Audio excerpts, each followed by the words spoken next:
सभी साथियों को मेरा नमस्कार, स्वागत है आप सबका आज 10 दिसंबर के जनसत्ता विश्लेषण में। आइए शुरू करते हैं आज का जनसत्ता विश्लेषण बिना किसी देरी के।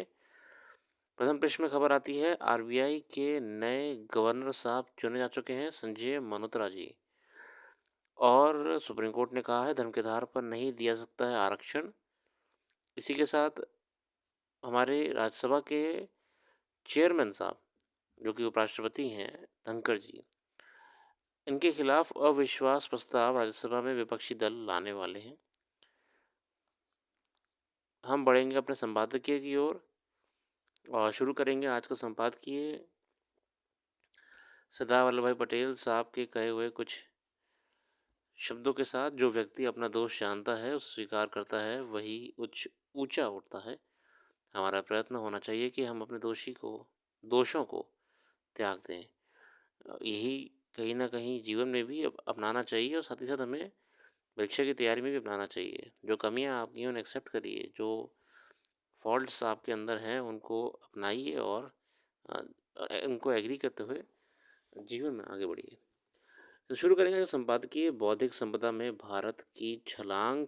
ये लेख लिखा है प्रमोद भार्गव जी द्वारा। पिछले 5 वर्ष में प्रस्तुत किए जाने वाले पेटेंट और औद्योगिक डिजाइनिंग दाखिल करने में भारत छलांग मारकर दुनिया के शीर्ष 6 देशों में शामिल हो गया है। ज्ञान से हासिल बौद्धिक संपदा को अपने आप नाम करने में भारत की ये बड़ी उपलब्धि है। बौद्धिक संपदा का अधिकार मानव मस्तिष्क द्वारा सृजन को प्रदर्शित करता है। यहाँ हम इंटेलेक्चुअल प्रॉपर्टी की बात कर रहे हैं। अब वाइपो की रिपोर्ट के अनुसार वर्ष 23 में भारत की ओर से दाखिल किए गए पेटेंट की संख्या 64,000 थी। पेटेंट दाखिल करने में वृद्धि 2022 की तुलना में 15% की हुई है। तो मतलब भारत में भी ये पेटेंट्स दाखिल हो रहे हैं। पेटेंट्स मतलब कि इनोवेशन हो रहा है। अब ये होता क्या है पेटेंट और यहाँ पे वाइपो, क्या है वाइपो? देखिए, अगर हम कोई भी चीज़ मान ली, हम कोई इन्वेंशन करते हैं।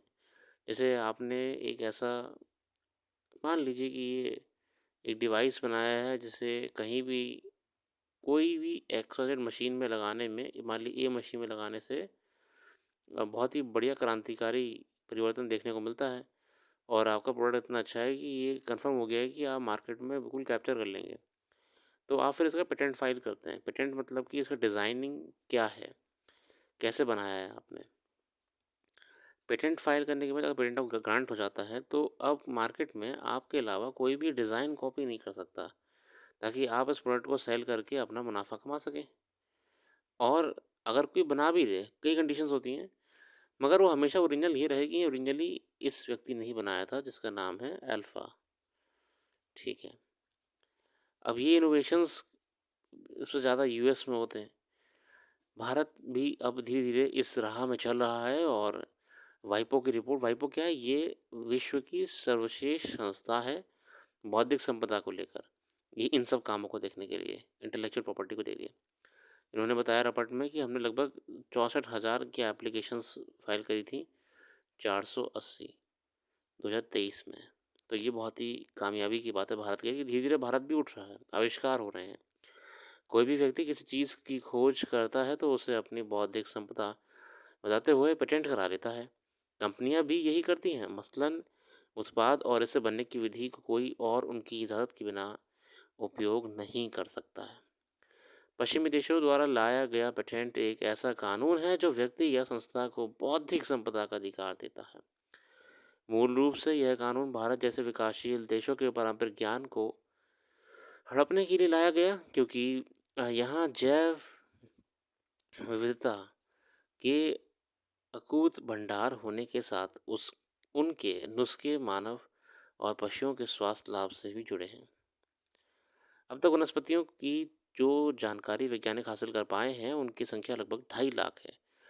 अगर हम ये बात कर रहे हैं आयुर्वेद को लेकर, पारंपरिक नुस्खे जो हमारे भारत में जड़ी बूटियों से बनाए जाते हैं, अब इनको पेटेंट कर रहे हैं। हर्बल या आयुर्वेदिक उत्पादन के नाम पर सबसे ज़्यादा दोहन भारत की प्राकृतिक संपदा का हो रहा है। अच्छा, हो क्या रहा है कि अब आयुर्वेद है या नेचुरल थेरेपी वगैरह है, ये सब हमारे हमारे इजाद है हमारे यहाँ। अब कुछ कंपनीज़ इसको अपने नाम से बेचने का प्रयास कर रही हैं। अब तक वनस्पतियों की जो जानकारी वैज्ञानिक हासिल कर पाए हैं, उनकी संख्या लगभग 2.5 लाख है। इनमें से 50% उष्णकटिबंधीय वन प्रांतारों में उपलब्ध हैं। भारत में 81,000 वनस्पतियाँ और 47,000 प्रजातियों की जीव जंतुओं की पहचान सूचीबद्ध है। अकेले आयुर्वेद में 5,000 से भी ज़्यादा वनस्पतियों का गुण दोषों के आधार पर मनुष्य जाति के लिए क्या महत्व है, इसका विस्तार में विवरण मिलता है। हमने तो बहुत काम करा है। ब्रिटिश वैज्ञानिक रॉबर्ट एम ने जीव और वनस्पतियों को की दुनिया में कुल 87 लाख प्रजातियां बताई हैं। दवाइयां बनाने वाली विदेशी कंपनियों की निगाहें इस हरे सोने के भंडार पर हैं। इसलिए 1970 में अमेरिकी पेटेंट कानून में कुछ संशोधन किए गए। विश्व बैंक ने अपनी एक रिपोर्ट में कहा था कि नया पेटेंट कानून परंपरा में चले आ रहे देसी ज्ञान को महत्व और मान्यता नहीं देता।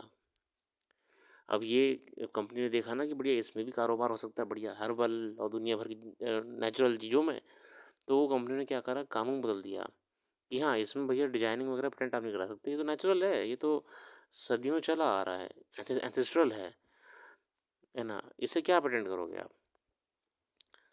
इसी क्रम में सबसे पहले भारतीय पेड़ नीम के औषधीय गुणों का पेटेंट अमेरिका और जापानी कंपनियों ने कराया था।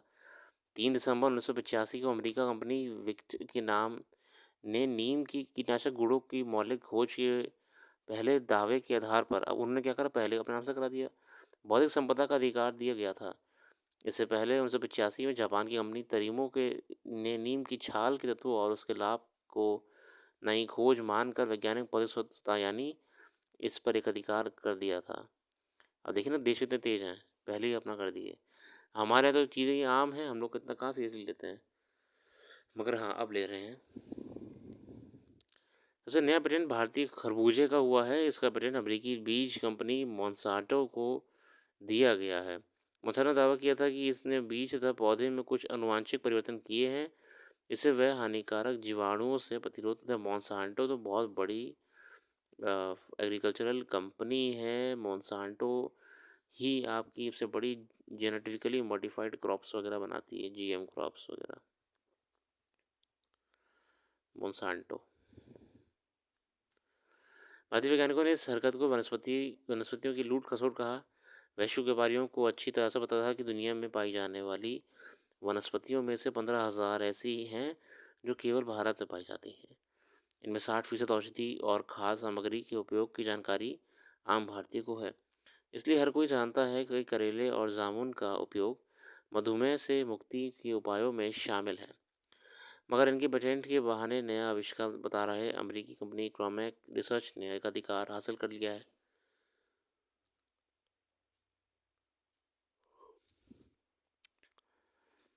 देख रहे हैं, इसे भी करेले या जामुन की औषधीय गुण जो हैं, इसको लेके भी पेटेंट कर लिया अमेरिकी कंपनी ने। केरल में पाई जाने वाली वेचूर नस्ल की गायों के दूध में पाए जाने वाले तत्व अल्फा लैक्टोबुमिन का पेटेंट इंग्लैंड के रसलैंड संस्था ने कर लिया था। इन गायों के दूध में वसा की मात्रा 6 से 7.86% तक पाई जाती है, जो यूरोप में पाई जाने वाली किसी भी गाय की नस्ल में नहीं मिलती है। देख रहे हैं, केरल में गाय है, केरल की गाय है, पेटेंट किसने करा है, यूके ने कर दिया, ब्रिटेन ने, है ना। इसी तरह भारत, पाकिस्तान और बांग्लादेश में बहुतायत पैदा होने वाली बासमती चावल का पेटेंट अमेरिकी कंपनी राइसटेक ने हड़प लिया। ये चावल आहार नालिकाओं को स्वस्थ रखने में औषधियों गुण का काम करता है।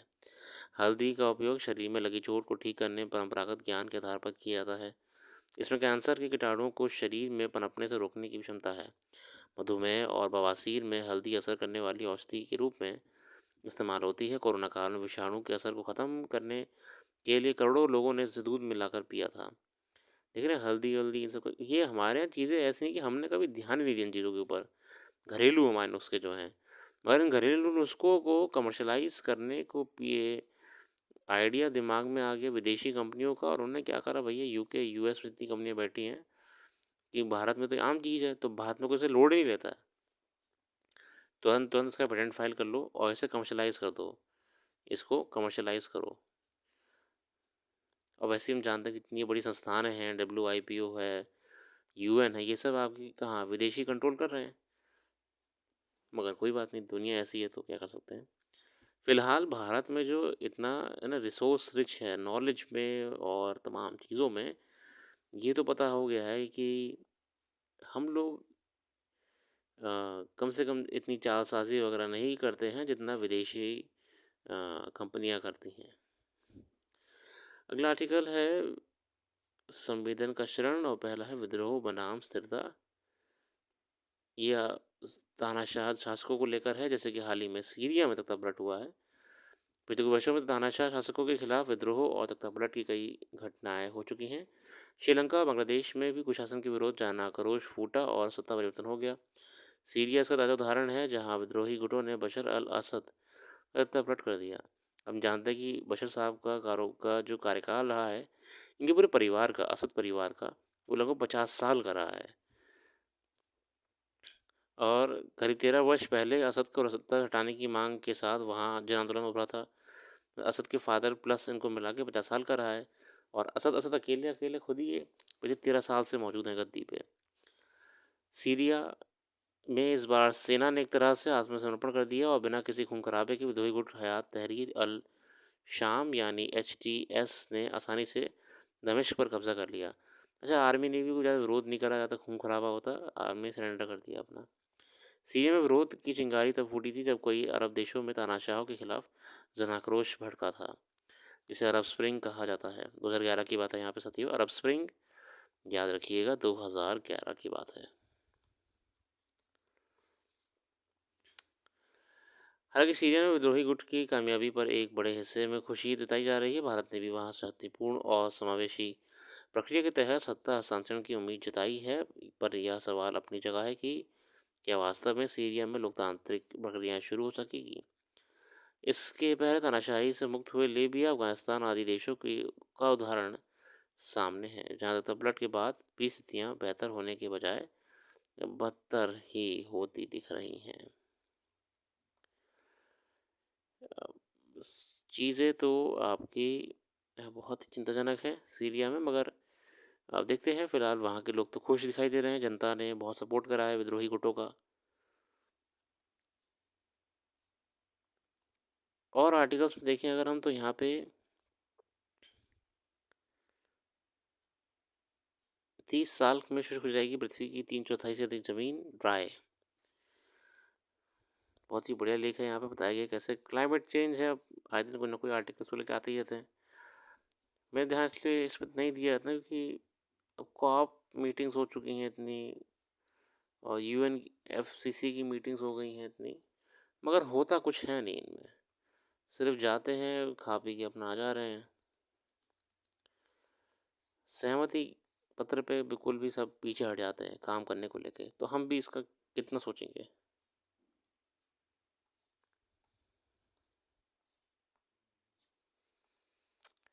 आगे देखते हैं। आगे खेल जगत में तो विशेष कोई खबर नहीं है। इसी के साथ आज के लिए इतना रखते हैं। अपना कीमती समय देने के लिए बहुत बहुत धन्यवाद। कल फिर आएंगे नई वीडियो के साथ, जुड़े रहिए और वेबसाइट को रेगुलरली विजिट करिए। वेबसाइट का लिंक डिस्क्रिप्शन में मौजूद है। करंट अफेयर्स को और बेहतर तरीके से समझाने का प्रयास हमने वहाँ पे करा है। शायद आपके यहाँ पे कुछ नया जानने को मिले। धन्यवाद।